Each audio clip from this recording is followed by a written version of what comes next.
Start பண்ணியா? Praise the Lord. Hallelujah. சோதரம் சோதரம் சோதரம் சோதரம் சோதரம் சோதரம். நேசிக்கிற நல்ல பிதாவே, இந்த ஆசீர்வதிக்கப்பட்ட அற்புதமான இந்த காலை வேளைக்காக ஜெபிக்கிறோம். தேவ கிருபையினால் இறக்கத்தினால் கடந்த ராத்திரி எல்லாம் தேவன் எங்களுக்கு நல்லவராக இருந்து எங்களை பாதுகாத்து பராமரித்து காலமே நீங்கள் அறிய வேண்டிய ஒருவர் என்கிற இந்த காலை ஜெபத்திலே எங்களை நீ கொண்டு வந்ததுக்காக சோத்திரம். வந்திருக்கிற பிள்ளைகளை ஆசீர்வதிக்கும் விடுதலையோடு உடைய நாமத்தை மையப்படுத்த கர்த்தர் எங்களுக்கு உதவி செய்யும். சகல தடையை நீக்கும் போது அதிசயங்களை காணப்படும். கனமைமை துதியெல்லாம் உங்களுக்கே தருகிறோம். ஆசீர்வதியும் இயேசுவின் நாமத்தில் பிதாவே. ஆமேன் ஆமேன் ஆமேன். ஸ்தோத்திரம் ஸ்தோத்திரம். பாடல் ஆராதனை அவர்கள் நடத்துவார். Praise God.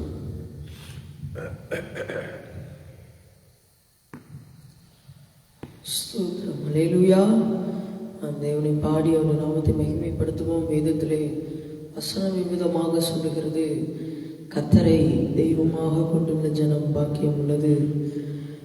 கர்த்தரை தெய்வமாக கொண்டுள்ள ஜனம் பாக்கியம் உள்ளது. அந்த பாக்கியத்தை நாம் பெற்றிருக்கிறோம். இந்த நாளிலும் அவரை ஆராதிக்கும்படி கர்த்தர் இரவெல்லாம் நம்மை கிருபையாய் பாதுகாத்து இந்த காலை வேளையிலே அவருடைய சமூகத்திலே நம்மை கொண்டு வந்து சேர்த்திருக்கிறார். இவ்வளோ நல்ல தேவன் அவர். அல்லேலூயா. அவரை தெய்வமாய் கொண்டிருக்கிற ஜனம் எப்பொழுதும் பாக்கியம் பெற்றதாக இருக்கிறது. அதனால நாம் ஒரு பாடலை பாடி தேவனுடைய நாமத்தை நாம் மகிமைப்படுத்துவோம். கர்த்தரை தெய்வமாக கொண்டோ இதுவரையில் வெட்கப்பட்டதில்லை. அவரையே ஆதரவாய் கொண்டோ நடுவழியில் நின்று போவதில்லை. கர்த்தரை தெய்வமாக கொண்டோ இதுவரையில் வெட்கப்பட்டதில்லை. அவரையே ஆதரவாய் கொண்டோ நடுவழியில் நின்று போவதில்லை. வேண்டும் போதெல்லாம் என்பதிலானாரே, வாழ்க்கை முழுவதும் என் துணையானாரே. ஜெபிக்கும் போதெல்லாம் என்பதிலானாரே, வாழ்க்கை முழுவதும் என் துணையானாரே. வேண்டும் போதெல்லாம் என்பதிலானாரே, வாழ்க்கை முழுவதும் துணையானாரே. ஜெபிக்கும் போதெல்லாம் என்பதிலானாரே, வாழ்க்கை முழுவதும் என் துணையானாரே. ஆராதிப்போமே அவரை முழு மனதாய், ஆராதிப்போமே அவரை தலைமுறையாய், ஆராதிப்போமே அவரை முழு மனதாய், ஆராதிப்போமே அவரை முழு மனதாய்.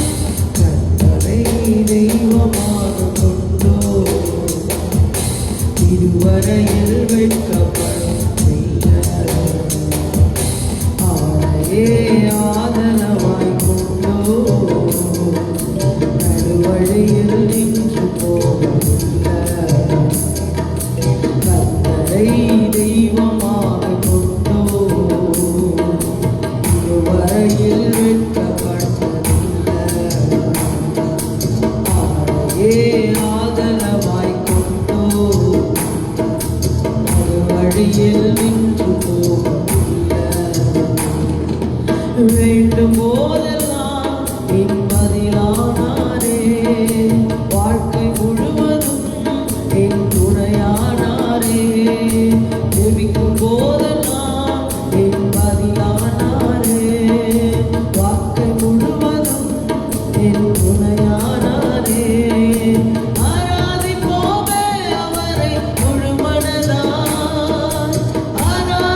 கொண்டு சேர்த்திட பாதையெல்லாம் நிழலாக கூட வந்தாரே. வாக்கு தந்ததில் கொண்டு சேர்த்திட பாதையெல்லாம் நிழலாக கூட வந்தாரே.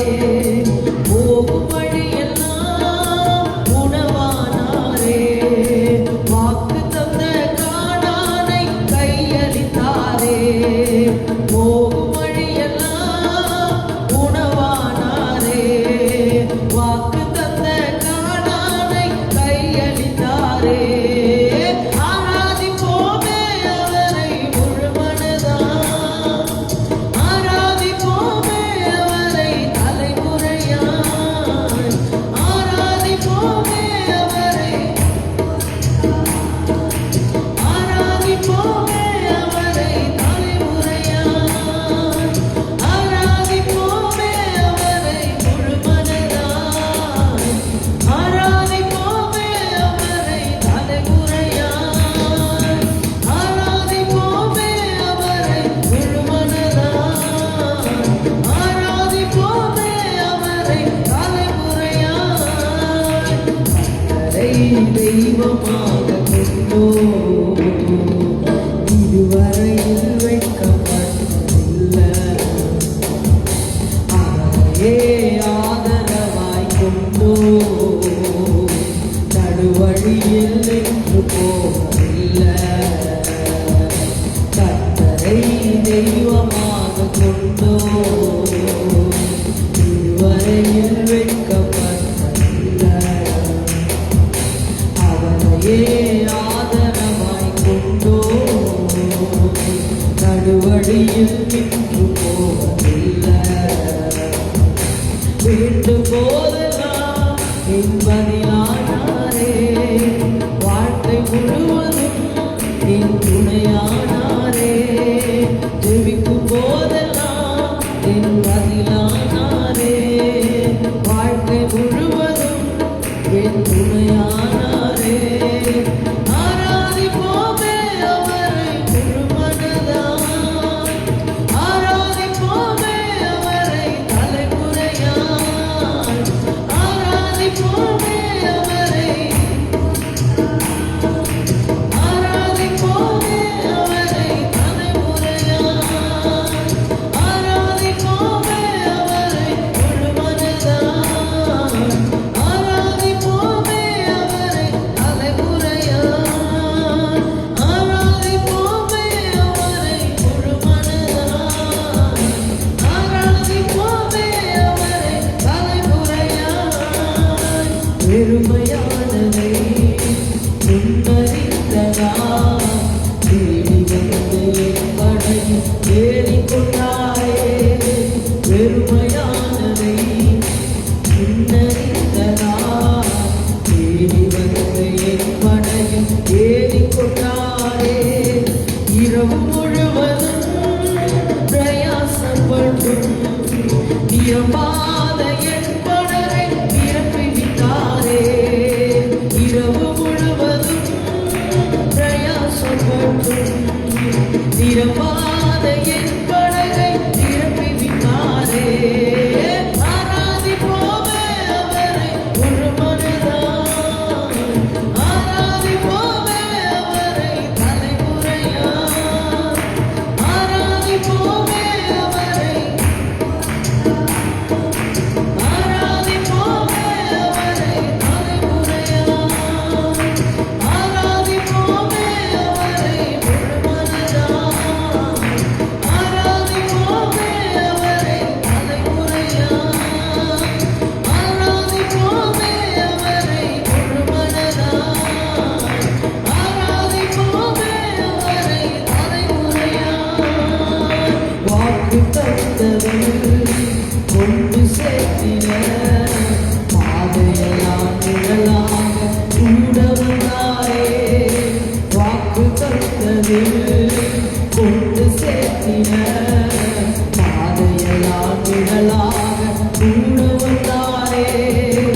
வாக்கு தந்த கானானை கையளித்தாரே.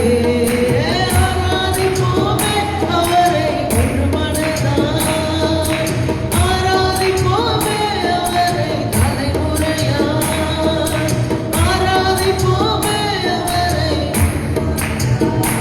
ஓ ஆராதிப்போமே அவரை தலைமுறையாய், ஆராதிப்போமே அவரை ஒரு மனதாய், ஆராதிப்போமே அவரை தலைமுறையாய், ஆராதிப்போமே அவரை ஒரு மனதாய், ஆராதிப்போமே அவரை தலைமுறையாய், ஆராதிப்போமே அவரை ஒரு மனதாய், ஆராதிப்போமே அவரை தலைமுறையாய்.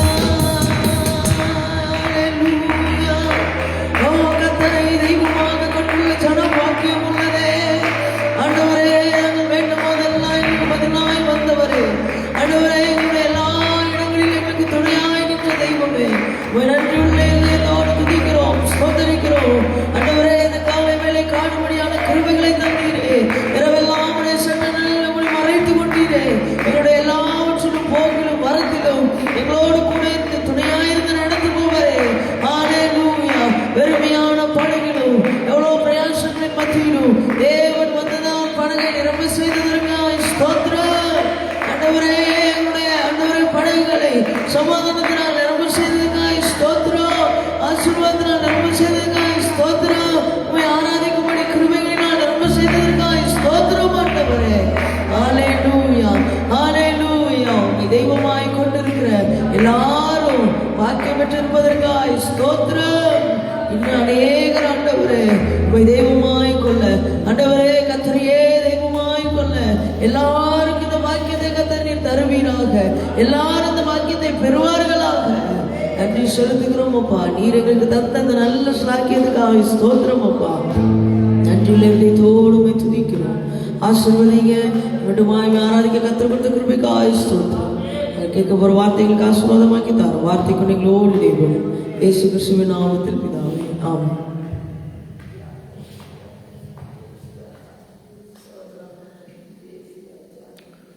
Praise the Lord. சோதரம் சோதரம். Hallelujah. Hallelujah. Praise the Lord. ஸ்தோத்திரம். Hallelujah. ஆண்டவருடைய நாம் மகிமைப்படுவதாக. இந்த நாளிலே நாம் சங்கீதம் 122வது சங்கீதத்தை நாம் வாசித்து ஆண்டவரை மகிமைப்படுத்துவோம். எல்லாரும் எடுத்துக்கொள்ளுங்கள். சங்கீதம் 122 எடுத்துட்டீங்களா? வாசிக்கலாமா? சோதரம் சோதரம். எல்லாரும் எடுத்துக்கொள்ளுங்கள். சங்கீதம் 122ஆம் சங்கீதத்தை எடுத்துக்கொள்வோம். Praise God. Hallelujah. ஸ்தோத்திரம். 9 வசனங்கள் இருக்கிறது.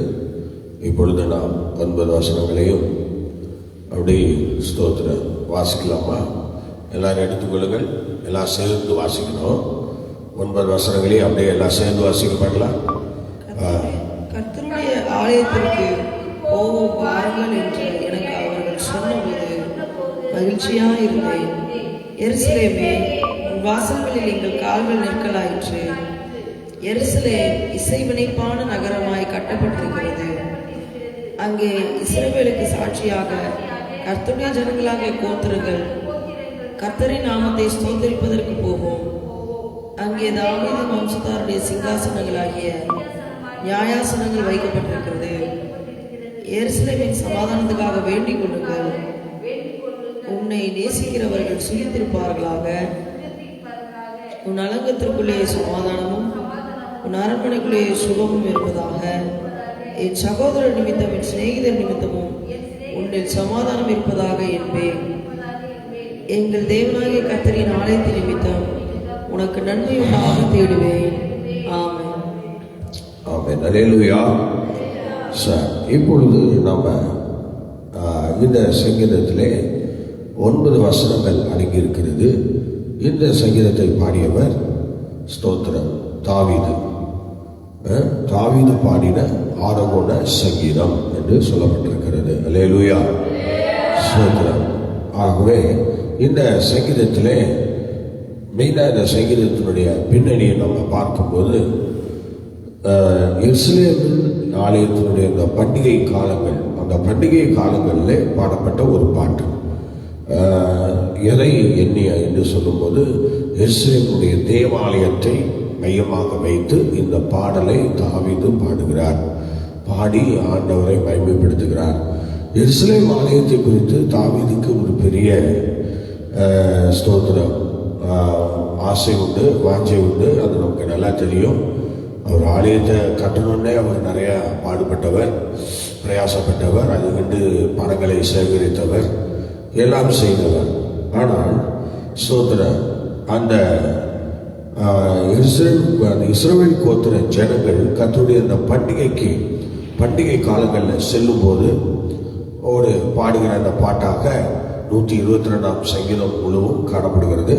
அந்த தொழுகையை வைத்து இந்த சங்கீதத்தை தாவீது பாடி ஆண்டவரை மகிமைப்படுத்துகிறார். அதை நீங்க படிக்க பார்க்கலாம். சங்கீதம் 42:2 படிக்கல, சங்கீதம் 42:2. ஸ்தோத்திரம்.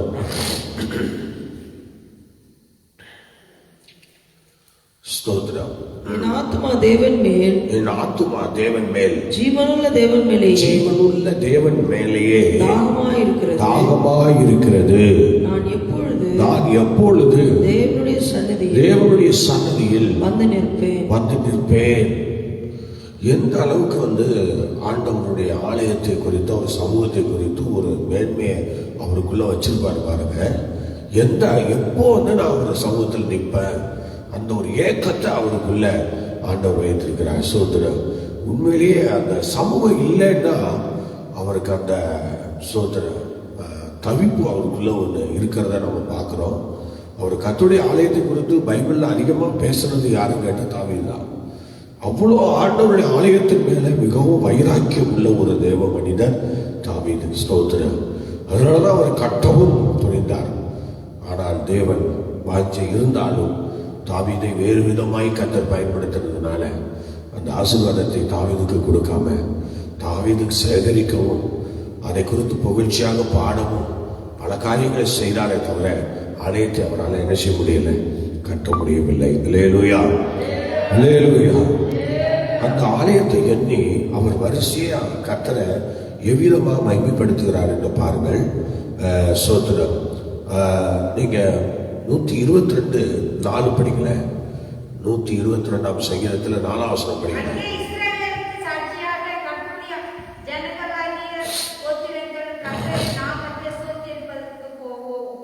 அல்லேலூயா. கர்த்தருடைய நாமத்தை ஸ்தோத்திரிக்க போறீங்க. மைக்கில் படிங்க. அங்கே இஸ்ரவேலுக்கு சாட்சியாக கர்த்தருடைய ஜனங்களாகிய கோத்திரங்கள் கர்த்தருடைய நாமத்தை ஸ்தோத்தரிப்பதற்காக போகும். பாத்தீங்களா? அப்போ தேவ ஜனங்கள் கர்த்தருடைய நாமத்தை ஸ்தோத்தரிக்க தான் ஆலயத்துக்கு போறாங்க. அந்த பண்டிகை காலங்கள்ல போறவங்கள சொல்றாங்க கர்த்தருடைய நாமத்தை ஸ்தோத்தரிக்க போறாங்க பாருங்க, ஸ்தோத்தரிக்க போறாங்க. நம்ம எதுக்கு வந்திருக்கோம்? கர்த்தருடைய நாமத்தை ஸ்தோத்தரிக்க வந்திருக்கோம். கர்த்தருடைய ஆலயத்துக்கு வந்தா அந்த வேலையை தான் பார்க்கணும். அல்லேலூயா, ஸ்தோத்திரம். தூங்குற வேலையெல்லாம் நம்ம பார்க்க கூடாது, நம்ம யாரும் பார்த்துக்கிட்டு இருக்க கூடாது. அது சாத்தானுடைய வேலை. அவளை தூங்க வைக்கிறது, தாலாட்டு பாடுறது, அப்படியே தாலாட்டு பாடி வசனம் கேட்காம ஜெபம் பண்ணாம ஸ்தோத்திரம் அப்படியே துரத்தி விடுறது சாத்தானுடைய வேலை. ஆனா இங்க ஆண்டவரை எப்படி தாவீதை கொண்டு சொல்றாரு பாருங்க. ஸ்தோத்திரம். ஸ்தோத்தரிப்பதற்காக தேவனுடைய ஆலயத்துக்கு போகணும்னு சொல்றாரு. எதுக்காக போகணும்? கர்த்தருடைய நாமத்தை ஸ்தோத்தரிப்பதற்காக.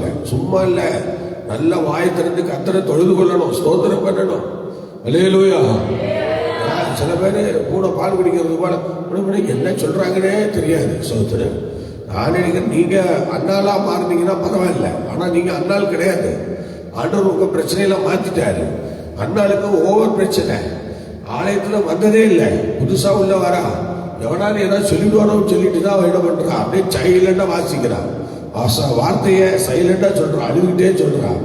அதனால ஏழி ரொம்ப நேரம் பார்த்துக்கிட்டே இருந்தவன் என்ன பண்றான், திடீர்னு ஆமா நீ என்ன எத்தனை நேரம் இப்படியே இருப்ப, குடிச்சு வெறிச்சு அப்படிலாம் சொல்லி கேட்கிறான். ஆனா ஐயா நான் அப்படிப்பட்டவல்ல, நான் மனக்லேசமுள்ள ஸ்திரீ. அல்லேலூயா.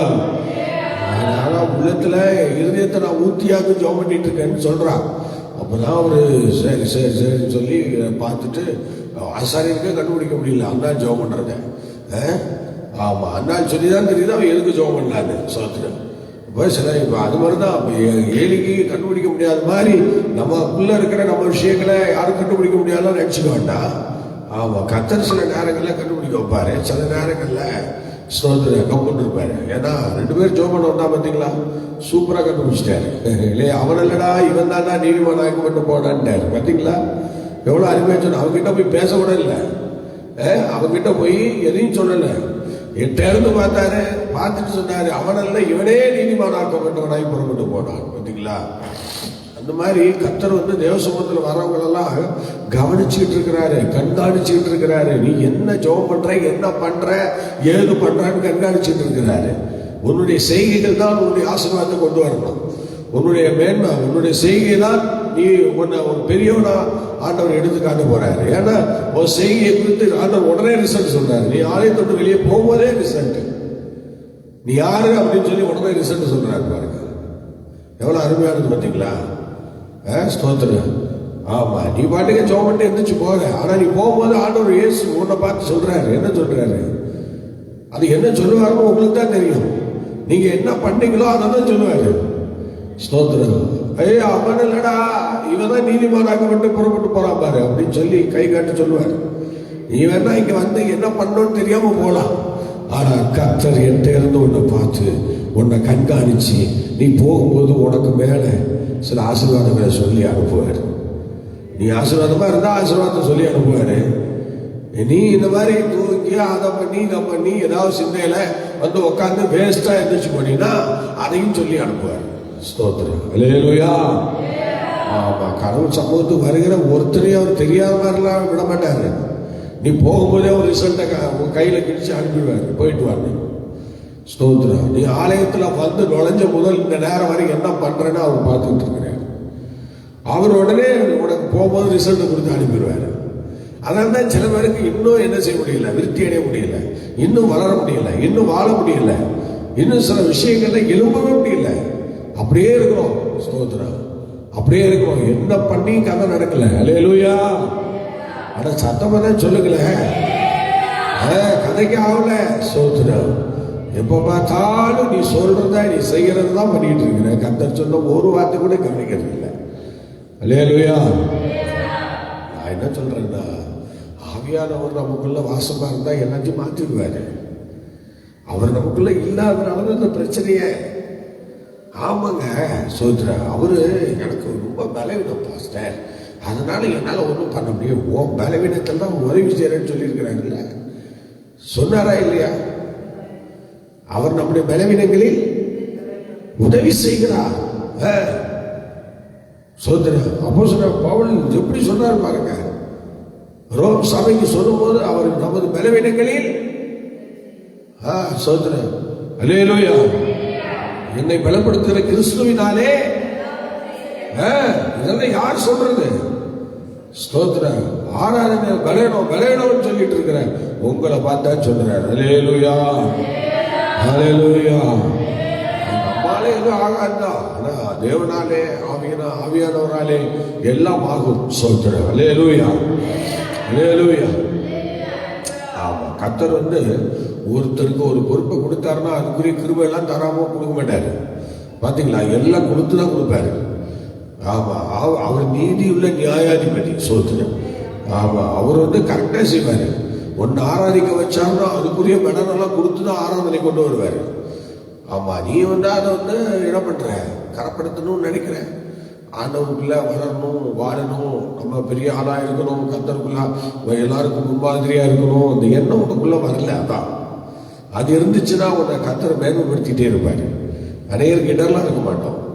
ரொம்ப பேரு ரொம்ப இடர் சோதனை, ரொம்ப இடர்லாம் இருக்கிறோம். சோதனை ஆலயத்துக்கு போனாலே சில பேர் தூக்கம் தலையாட்டம். சோதனை இந்த பேய் என்னைக்குதான் போக போறானோ தெரியல. உன் கூட்டை விட்டு உயிர் போகும்போது தான் போவான்னா அப்படி கத்தருக்குள்ள வந்து பிரயோஜனமே இல்லை.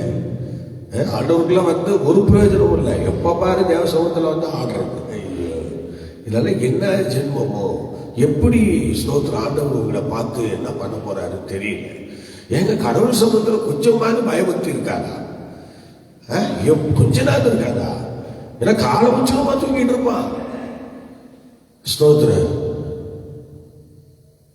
ஹல்லேலூயா, ஹல்லேலூயா, ஸ்தோத்திரம். ஆகவே பிரியமானவர்களே, உன் தூக்கத்துக்கு ஒரு முற்றுப்புள்ளியை வச்சிட்டீங்கன்னா ஏதோ ஆண்டவருடைய ராஜ்யத்தில் இடம் கிடைக்கும். ஸ்தோத்திரம்.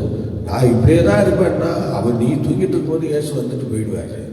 அதுக்கப்புறம் நீ விழிச்சு பார்த்தா பக்கத்தில் ஒருத்தர் இருக்க மாட்டான். ஹல்லேலூயா, ஸ்தோத்திரம். பக்கத்தில் ஒருத்தர் இருக்க மாட்டாங்க. நீ தனியாக வந்துட்டு முழிச்சு பார்த்துட்டு என்ன ஒருத்தரையும் காணும், எல்லாம் எங்கே போனாங்க அப்படின்னு சொல்லி தேடிட்டு இருப்பேன். ஸ்தோத்திரம். தூக்கத்துக்கு முன்னுரிமை கொடுக்கவே கூடாது. அது சரீரத்தினுடைய ஒரு பலவீனம், அது பிசாசுடைய தந்திரம். கடவுள் சமூகத்தில் வரும்போது நல்ல விழிப்பா இருக்கணும். ஆண்டவரே ஆண்டவரேன்னு சொல்லிட்டு இருக்கணும். ஸ்தோத்திரம். ஹல்லேலூயா, ஹல்லேலூயா. எனக்கு திருச்சபையில் தூங்குற அந்த அனுபவம் பிடிக்காது. சில நேரங்களில் நான் ரொம்ப டயர்னஸாக இருப்பேன், பயங்கர டயர்டாக இருப்பேன். வேலைலாம் செஞ்சு அப்படியே ரொம்ப டயர்டாகும். எனக்கும் அப்படி தூக்கம் வரும். ஆனாலும் சோதனை நான் அதை அங்கீகரிக்க மாட்டேன். எனக்கு பலவீனம், அதனால நான் தூங்குறேன். அந்த வேலையே கிடையாது. அந்த வேலையை எனக்கிட்ட வேண்டாம். போயிடும் மரியாதையா. சோதனை. ஹல்லேலூயா. சில நேரம் இரவு ஜபங்களில் கண்ணு முழிக்க முடியாது எனக்கு. அதனால என்ன பண்ணுவேன்னா எழுப்பி நடக்க ஆரம்பிச்சிடுவேன். இயேசுவே ஸ்தோத்திரம். என்னால் நிற்க முடியல, உட்கார முடியல. ஸ்தோத்திரம். அந்த காலத்தில் முடிச்சிருந்து எல்லாம் பண்ணிட்டோம். 43-4 வருஷம் ஆயிடுச்சு. இல்லை, இனிமேல் என்ன பண்ணுறது? இனிமேல் நமக்கு நிறைய பலவீனங்கள் அது இதெல்லாம் வரதான் செய்யும். என்ன பண்ணுறது? அதனால எப்படியாவது எழும்பி நம்ம என்ன செய்யணும், நடந்து பார்ப்போம் அப்படின்னு சொல்லி நடக்கிறது. ஸ்தோத்திரம். சில வசனங்களை கேட்கும்போது இன்ட்ரெஸ்டிங்காக இருக்கும். சில வசனங்களை கேட்டால் தூக்கம் தான் வரும். என்ன பண்ணுறது? ஸ்தோத்திரம். ஆண்டவர் அப்படிப்பட்ட ஆள்களை சில நேரம் கொண்டு வருவார். சில நேரம் நல்லா சூடாக கொடுக்குறவங்களா கொண்டு வருவார். நம்ம வீட்டிலே எப்போதும் சூடாக ஆகாரம் கிடைக்குது. அப்பப்போ என்ன செய்யுது? ஒரு காலத்தில் சூடாக கிடைக்குது, இன்னொரு ஒரு காலத்தில் ரொம்ப சைலண்டாக ரொம்ப கம்மியாக கிடைக்குது. ஹல்லேலூயா. ஆறி போன ஆகாரத்தை வச்சுக்கிட்டு உங்கள் வேலையை பார்க்குறீங்க. அது மாதிரி தானே. சில நேரங்களில் ஆகாரம் ரொம்ப சூடாக இருக்கும், சில நேரத்தில் ஆகாரம் ரொம்ப ஜில்னஸ் இருக்கும். அப்போ ஒன்றும் பண்ண முடியாது. இப்போ இருக்கிறதே சாப்பிட்டு போட்டிதான்.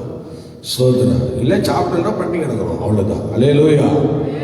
சரி, இப்போ தாவீது கர்த்தருடைய ஆலயத்தை குறித்து விதமாக சொல்றாரு. ஒரு ஸ்தோத்திரம் ஒரு 5 பகுதிகளை நம்ம இந்த 22ஆம் சங்கீதத்தில் பார்க்குறோம். ஒரு 9 வசனத்தில் ஒரு 5 பகுதி ஸ்தோத்திரம் நம்ம அதை எடுத்துக்கலாம். ஸ்தோத்திரம் பார்த்தோம்னா வாசிப்பாங்களா?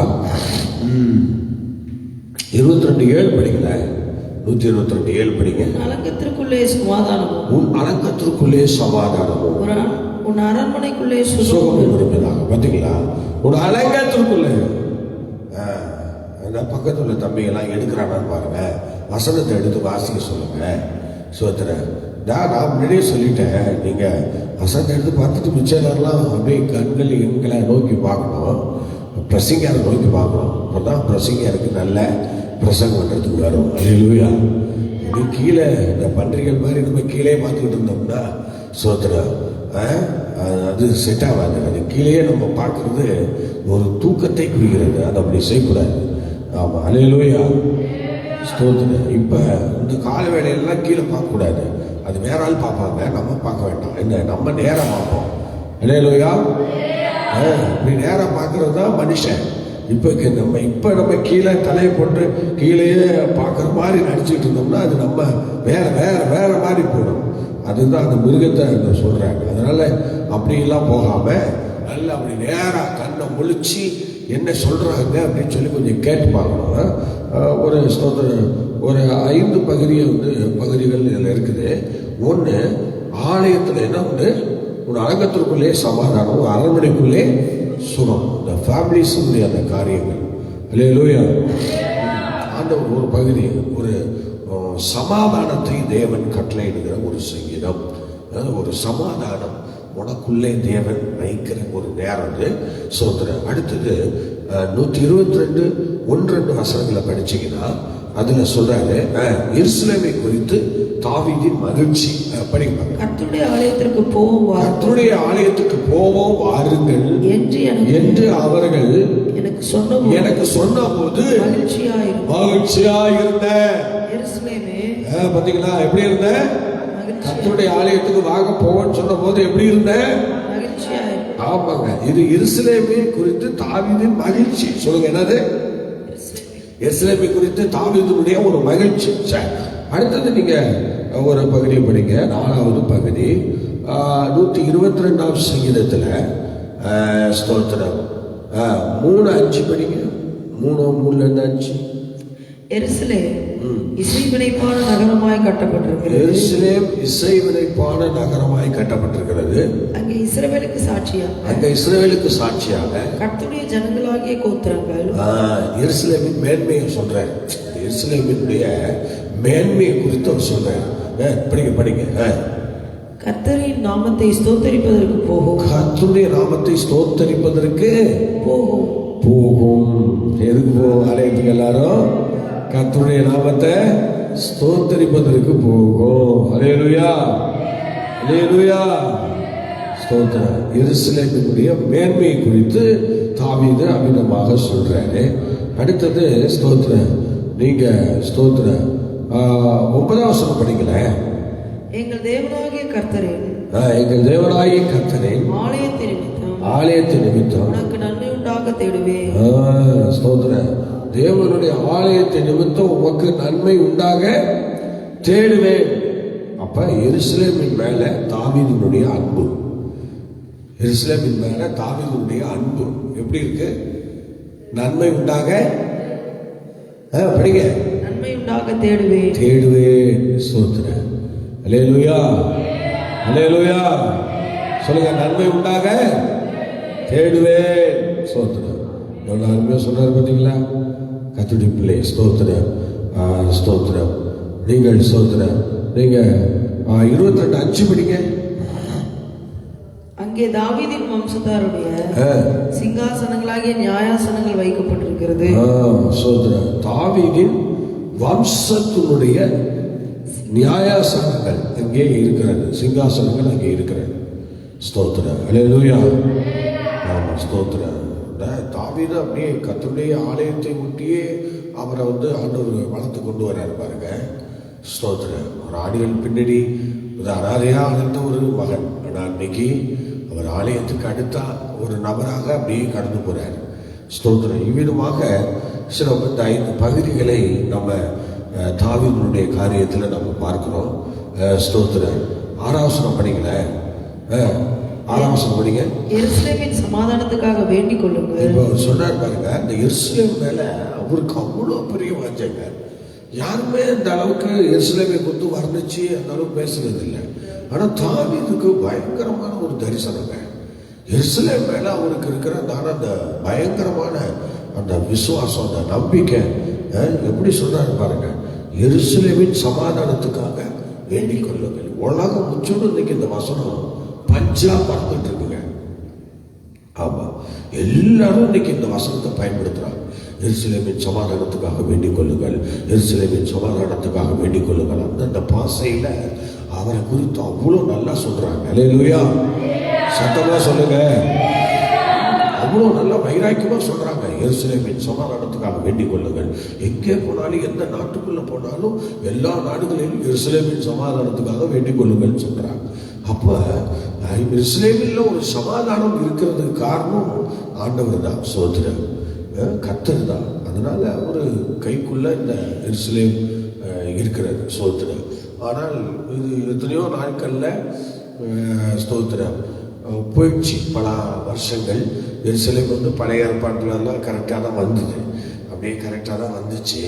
அப்புறம் இந்த ஸ்தோத்திரம் இயேசு கிறிஸ்து 70 வருஷத்தில் அவர் 70 வருஷத்தில் இஸ்ரவேல் காணப்போச்சு. அதில் போனதுதான் பலருடைய கையில் போய் எருசலேம் மாட்டி திகைத்து ஸ்தோத்திரம். பல வருஷங்கள் பார்த்தீங்களா, பல வருஷங்கள்.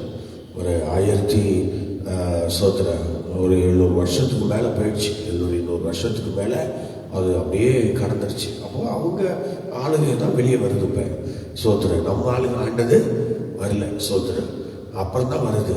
இப்போ உள்ள மீடியாக்கள் முதற்கொண்டு எல்லாரும் ஸ்தோத்திரம் இதை தான் சொல்றாங்க. இத்தனை வருஷம் இவங்க ஆண்டாங்க அவங்க ஆண்டாங்கன்னு சொல்றாங்க. அதுக்கு முன்னாடி எவன்டா ஆண்டா அப்படின்னு சொல்லி கேட்டால் அதான் எவனும் சொல்ல மாட்டேங்கிறாங்க. ஆரம்பத்திலேருந்து அது எப்படா உருவாகி ஆண்டா யாரா ஆண்டது, அதுக்கு யாரா தலைவன் அப்பவும் நான் பார்க்கறது இல்லை. எனக்கு இப்போ உள்ளவங்களை மாத்திரம் வரிசையாக சொல்லிட்டே போறாங்க.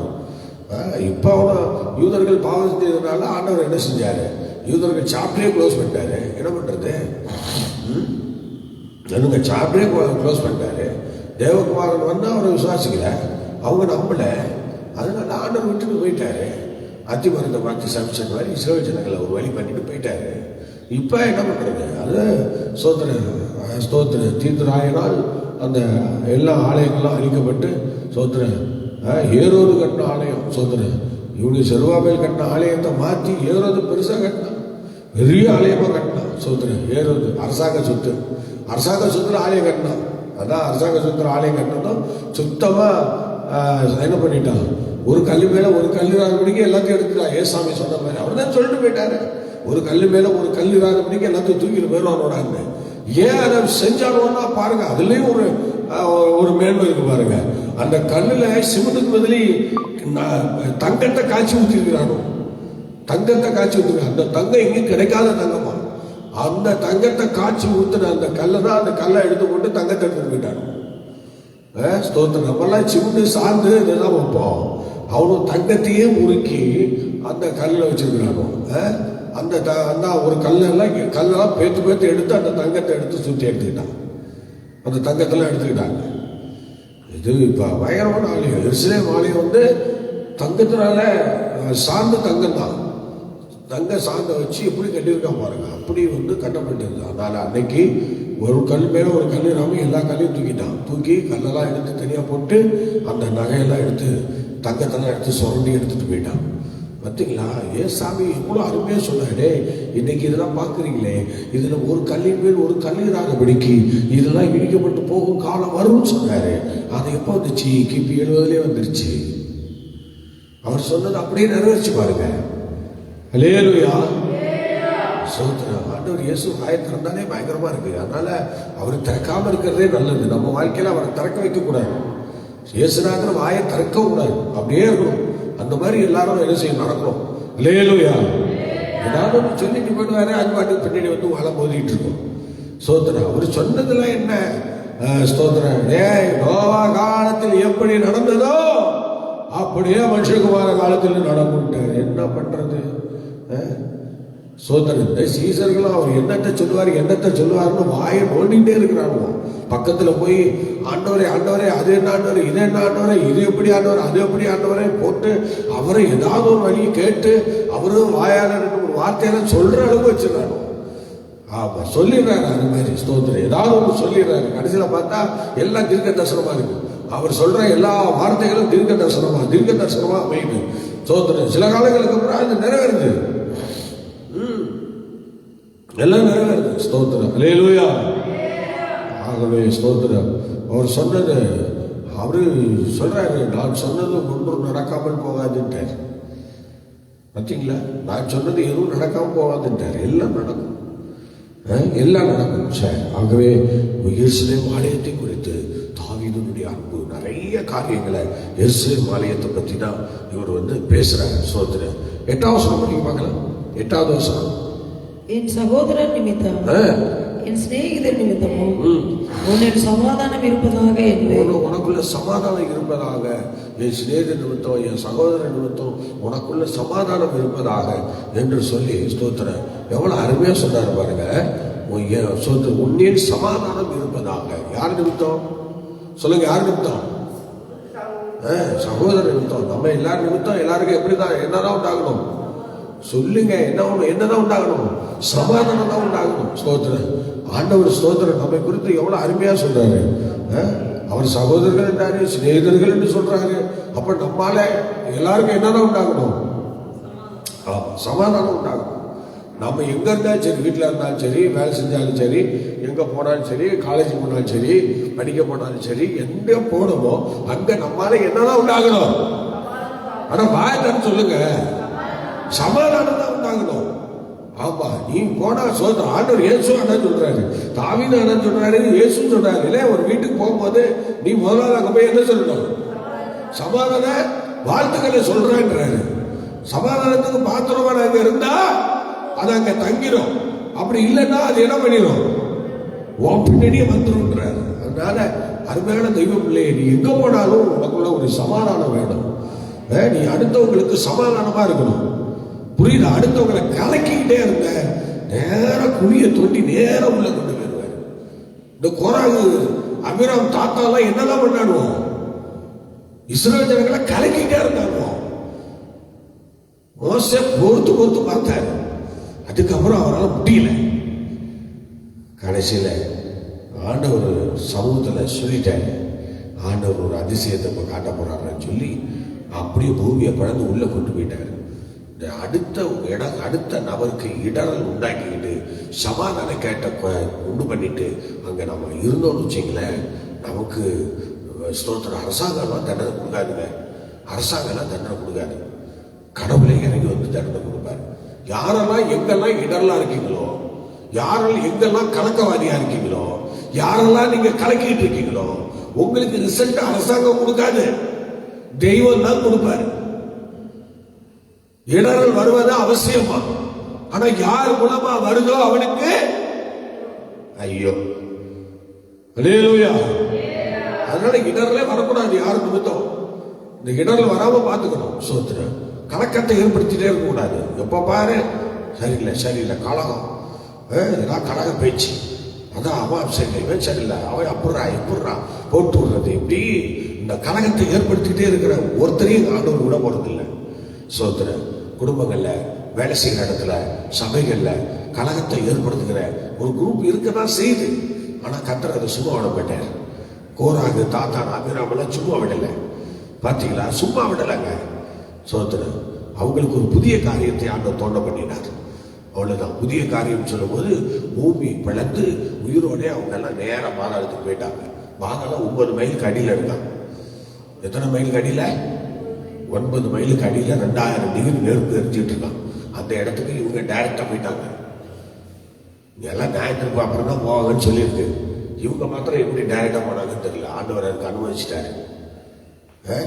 ஞாயிற்றுக்கு முடிஞ்சுதான் அவங்கள அந்தந்த இடத்துக்கு அனுப்புவாருன்னு சொல்லி வெளிப்படுத்துற விஷயத்துல பாக்குறோம். ஆனா இப்ப என்னடான்னா எங்க ஆரியாபத்திலே நரகத்துக்கு போயிட்டாங்க. ஸ்தோத்திரம் கிமுலே போயாச்சு நரகத்துக்கு ஒரு குரூப். நிறைய பேர் போயிருக்காங்க. இப்ப அவங்க எல்லாம் அந்த நரகத்துல தானே இருப்பாங்க, அந்த நெருப்புல தானே வந்துட்டு இருப்பாங்க. ஸ்தோத்திரம் அதுக்கு ஏதாவது வியாக்கியானம் இருக்கா? அல்லேலூயா. யோசிச்சு பாருங்க. போயிட்டாங்க அவங்கெல்லாம். ஆனா அவங்க பிள்ளைகளை பூமியில விட்டு போயிட்டாங்க. சோதரன் அவங்க பிள்ளைகளுடைய சந்ததி தான் நம்ம அண்ணாள் காணா, சோதரன் சாமுவேல், இவங்களும் அவங்க சந்ததி தான். சோதரன் அவங்க அப்பா அம்மா தான் கலகம் பண்ணி நரகத்துக்கு போனாங்க, அவங்களுடைய முன்னோர்கள். ஸ்தோத்திரம். அதனால எனக்கு பிரியமான தேவனுடைய பிள்ளையை நல்லா தெரிஞ்சுக்கணும். இந்த கலகம் பண்ற அனுபவமே இருக்கக்கூடாது. எல்லாருக்குள்ளும் சமாதானம் உண்டாகணும். நீ எங்கெல்லாம் நிற்கிறியோ அங்க சமாதானம் வரணும். அங்க கலகமே நடந்தாலும் நீ போன பிறகு அங்க ஒரு சமாதானம் வரணும். ஆமா, எங்க கலகம் நடக்குதோ அங்க உன் காலை வச்ச உடனே சமாதானம் உண்டால விடும். சோதனம் எல்லாம் அழுது புலம்பிட்டு இருந்தாங்க. சீசர்கள்லாம் பயங்கரமா அழுது புலம்பிட்டு, ஐயோ ஏசு அவன் மட்டும் போயிட்டாரா, இனிமே நம்ம எப்படா வாழ போறோம் அப்படி இப்படின்னு சொல்லிட்டு இருந்தான். திடீர்னு பாருங்க, உங்களுக்கு சமாதானம் என்று சொல்லி ஏசு ஆடி பாய்ந்த கரத்தை நீட்டி அந்த சீசர்களுக்கு அவர் சொல்றாரு. எல்லாம் அதிர்ச்சியானாங்க, எல்லாம் அந்த கலக்கத்திலிருந்து வெளியே வந்துட்டாங்க. அதுபோல அவருடைய பிள்ளைகள் சொல்ற நீங்கள் நானும் எந்த இடத்துக்கு போனாலும் அங்கே ஒரு சமாதானம் உண்டாகணும். பேரை மாத்திரம் தேவ பிள்ளைன்னு வச்சுட்டு நம்ம போற இடத்துல கலகத்தை ஏற்படுத்திக்கிட்டு இருந்தோம். ஆமா, கர்த்தர் கோபப்படுவார் என்பதை மறந்து போகாதீர்கள். ஒரு வசனம் படிக்க பார்க்கலாம். 8ஆம் வசனம் படிங்க, 9ஆம் வசனம் படிங்க. 9 படிங்க. தேவனாகிய கர்த்தரின் ஆலயத்தை நிமித்தம் உனக்கு நன்மை உண்டாக தேடுவேன். பார்த்தீங்களா? நம்ம தேடுறதுல அநேகருக்கு நன்மை உண்டாகணும். சமாதானம் மாத்திரம் இல்ல, நன்மை கிடைக்கணும். மற்றவங்களுக்கு நீ கர்த்தரை தேடுறதுனால பலருக்கு நன்மை கிடைக்கணும். ஸ்தோத்திரம். நீ ஆலயத்துக்கு வர்றதுனால பலருக்கு நன்மை இருக்கணும். ஸ்தோத்திரம். இந்த தம்பி இருந்தா நல்லா இருக்கும், இந்த அக்கா இருந்தா நல்லா இருக்கும், இந்த அம்மா இருந்தா நல்லா இருக்கும், இவங்க வந்த காலங்கள்லாம் ரொம்ப நல்லா இருந்தாங்கன்னு சொல்லி உன்னை வாழ்த்தணும். அவ்விதமாக கர்த்தர் சமூகத்துல நீ காணப்படணும். அல்லேலூயா. 1 நாளாகமம் 29ஆம் அதிகாரம் 2-3 வசனங்களை படிப்பாங்களா? 1 நாளாகமம் 29ஆம் அதிகாரம் 2-3 வசனத்தை படிங்க. அது என்ன சொல்றாங்க? என்னாலே இயன்ற மட்டும் என் தேவனுடைய ஆலயத்துக்கென்று தேவனுடைய ஆலயத்திற்கென்று பொன் வேலைக்கு பொன்னையும் வெள்ளி வேலைக்கு வெள்ளியையும் வெண்கல வேலைக்கு வெண்கலத்தையும் இரும்பு வேலைக்கு இரும்பையும் மர வேலைக்கு மரத்தையும் பதிக்கப்படத்தக்க காந்தியுள்ள கற்களையும் பலவர்ண கற்களையும் விலையேறப்பெற்ற சகலவித ரத்தினங்களையும் வெண்கற்பாலங்களையும் கோமேதகம் முதலிய கற்களையும் ஏராளமாக சவதரித்தேன். பாத்தீங்களா? நன்மை உண்டாக தேடணும். ஆலயத்துக்கு நன்மை உண்டாக தேடணும். இவர் தேடினார், நன்மை உண்டாக தேடினார். தாவீது நன்மை உண்டாக தேடினார். அதைத்தான் 1 நாளாகமத்தில் சொல்லியிருக்கு. நன்மை உண்டாக தேடினார். தேடி தேடி தேடி அவ்வளவு சேகரித்து வச்சார். நீ ஆலயத்தில் என்னத்தை சேகரித்து வச்சிருக்க? சொல்லுங்க. ஆண்டவர் சமூகத்துல என்னத்தை சேகரித்து வச்சிருக்க? ஒரு ஆத்மா உண்டா? இத்தனை வருஷத்துல ஒரு ஆத்மா உண்டா? இல்ல உன் பேர்ல எங்கேயாவது ஒரு ஆளுங்க ஒரு தூண் எழுப்பியிருக்கா? இல்ல உன் பேர்ல தான் ஒரு ஜன்னல் தான் வச்சிருக்கியா? உன் பேர்ல ஏதாவது சபையில் ஒரு பொருள் இருக்கா? ஒரு வாகனம் உண்டா? எது யோசிச்சு பாருங்க. நன்மை உண்டாக தேடணும். தாவீது நன்மை உண்டாக தேடினார். அல்லேலூயா, அல்லேலூயா, ஸ்தோத்திரம். ஆகவே கர்த்தருடைய பிள்ளையே நல்லா யோசிச்சு பாருங்க. ஸ்தோத்திரம். படிக்க பார்க்கலாம். 122:1 படிக்க பார்க்கலாம். 122:1 சீக்கிரம் படிங்க. கர்த்தருடைய ஆலயத்துக்கு போவோம் வாருங்கள் என்று எனக்கு அவர்கள் சொன்னபோது எப்படி இருந்தேன்? மகிழ்ச்சியாய் இருந்தேன்னு சொன்னார். அல்லேலூயா, அல்லேலூயா. எப்படி இருந்தேன்? ரொம்ப மகிழ்ச்சியா இருந்தேன்னு சொன்னார். ஆலய வழிபாட்டுல தாவீதை போல ஒரு நல்ல மனுஷன் எங்குமே இல்லை. ஸ்தோத்திரம். அப்படி அவரு ஸ்தோத்திரம் ஆண்டவருடைய ஆலயத்துக்கு போய் பல காரியங்களை அவர் செய்கிறவராய் காணப்படுகிறார். அல்லேலூயா, அல்லேலூயா, ஸ்தோத்திரம், ஸ்தோத்திரம். அந்த எருசலேமில் 3 பண்டிகைகள். உபாகமம் 16 படிக்க பார்க்கலாம். உபாகமம் 16 படிங்க. எருசலேமில் 3 பண்டிகை நடைபெறுகிறது. அந்த 3 பண்டிகைகளிலும் இந்த ஸ்தோத்திர சங்கீதங்கள் வாசிக்கப்பட்டு வருகிறது, பாடப்பட்டு வருகிறது. படிங்க. வருஷத்துக்கு 3 தரம் புளிப்பில்லாத அப்ப பண்டிகையிலும் வாரங்களின் பண்டிகையிலும் கூடார பண்டிகையும் உன் ஆண் மக்கள் எல்லாரும் உன் தேவனாகிய கர்த்தர் தெரிந்து கொள்ளும் ஸ்தானத்திலே அவர் சன்னதிக்கு முன்பாக வந்து காணப்படக்கூடவர்கள். பார்த்தீங்களா? இப்ப அந்த பண்டிகைக்கு போகும்போதுதான் இந்த பாடலை பாடுறாரு தாவீது. அப்புறம் மக்களும் அந்த பண்டிகை நாட்கள்ல இந்த சங்கீதங்களை பாடிக்கிட்டா இருக்கிறாங்க. ஸ்தோத்திரம். ஆகவே கர்த்தருடைய பிள்ளைகள் ஸ்தோத்திரம். இந்த 122ஆம் சங்கீதம் சாதாரண சங்கீதம் அல்ல, அது ஒரு மகிமையான சங்கீதம். ஆகவே இந்த சங்கீதத்தை ஆர்வமாய் நம்ம ஸ்தோத்திரம் நம்ம ஆலயத்தில் நன்மை உண்டாக, சமாதானம் உண்டாக நம்ம ஆண்டவரை தேடுவோம், ஆண்டவருக்குள்ள வளருவோம். கர்த்தர் நம்ம ஆசீர்வதிப்பார். ஜெபம் பண்ணலாமா? பரிசுத்தமுள்ள பிதாவே, மற்றும் எங்களோடு கூட இருந்து இந்த சங்கீத பாகத்தை ஆசீர்வதித்ததுக்காக நன்றி. கடந்து வந்து வார்த்தைகளை கேட்ட எங்கள் பிள்ளைகளை அபரிதமாக நீங்கள் ஆசீர்வதிங்க.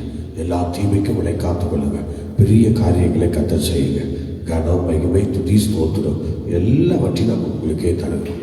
ஆசீர்வதியும் இயேசு கிறிஸ்துவின் நாமத்தில் வேண்டிக் கொள்கிறோம். ஜெபங்களும் பிதாவே, ஆமென். Okay, God bless you. கர்த்தர் உங்களை ஆசீர்வதிப்பார். மீண்டும் நாளை காலை 5 மணிக்கு சந்திப்போம். கர்த்தர் நம்மை நடத்துவார். God bless you.